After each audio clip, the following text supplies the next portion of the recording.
자, 이렇게 지금 이 스튜디오에서도 이 정도인데 정치권 분위기는 어떻겠습니까? 정치권 분위기가 다시 냉랭해졌습니다. 이런 상황에서 한덕수 총리 후보자의 인준 표결이 이제 바로 내일로 다가왔습니다.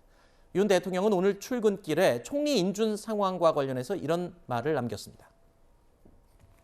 내일 한덕수 총리 인준 표결인데요. 총리 공백 상황도 긴데 내일 표결 관련해서 혹시 뭐 강조하고 싶은 말씀 있으실까요?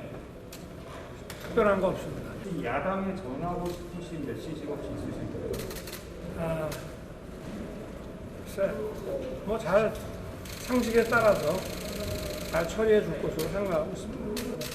정호영 후보자 관련해서 내일 한미정상회담 앞둔 소감 좀 말씀해 주세요.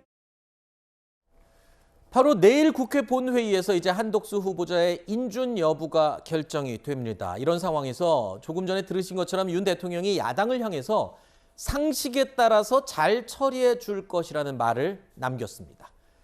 167석 의석수를 가진 거대 야당인 민주당이 인준안을 부결한다면 한덕수 후보자는 낙마하게 됩니다.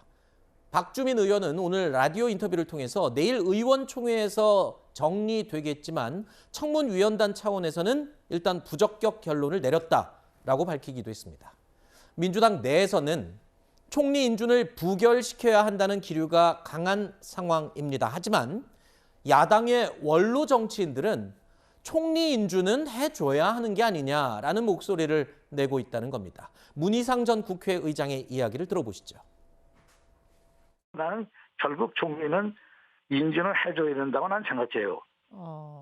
그것이 기본에 더 부합한다고 생각해요. 정치적으로 지금 현재 내외에 지금 엄청난 변란의 가운데 있고 위기이면서도 도전의 시기거든요. 그리고 첫 출발을 하는 첫 번 총리에 관해서 너무 그것을 정치적으로만 정략적으로만 생각할 일은 아니다라고 난 생각합니다. 자, 어제도 이런 비슷한 얘기를 다른 패널들과 잠깐 했습니다만 민주당 내부에서도 총리 인준은 해줘야 되는 게 아니냐는 얘기가 지금 많이 나오고 있다면서요. 그러니까 사실은 이제 그 정무적 판단인 거죠. 한마디로 얘기하면. 그러니까 한덕수 총리 후보자가 자격이 되느냐 하는 문제에 있어서는 민주당 인사들은 대체적으로 부정적으로 보는 것 같아요. 그거는 뭐 이견이 없는 걸로 저는 생각합니다. 다만 이게 과연 부결시켰을 때 올 수 있는 여러 가지 이제 그 후폭풍이랄까요? 정치적인 부담 이런 부분들을 고민하는 것 같아요. 특히 이제 지방선거를 앞두고 있는 상황에서 어떤 파장이 불까 하는 부분에 대한 고민이 있어서 그래서 고민에 빠졌다고 저는 생각을 하거든요. 근데 이제 지지층에서는 부결 쪽으로 해야 된다는 주장이 또 강해요. 그러니까 이 중간에서 민주당이 지금 고민을 하고 있다고 저는 봅니다. 인준을 해야 된다고 하는 정무적 판단의 부분도 있을 수 있지만 지지층에서는 이거 자격도 없는 분을 총리를 인준해 주면 되는 거냐 하는 부분 또 그 윤석열 대통령께서 장관을 인사청문회 청문 보고 채택 안 된 장관들을 그냥 일방적으로 임명을 하셨잖아요. 그 부분도 그냥 이렇게 아무 손도 못 쓰고 지나왔는데 총리까지 인준해 줬을 때 그럼 과연 지지층이 계속 지지를 하겠느냐.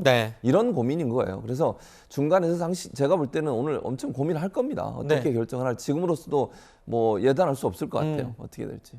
자, 총리 인준을 해줘야 한다라는 정무적인 판단 짚어주셨는데요.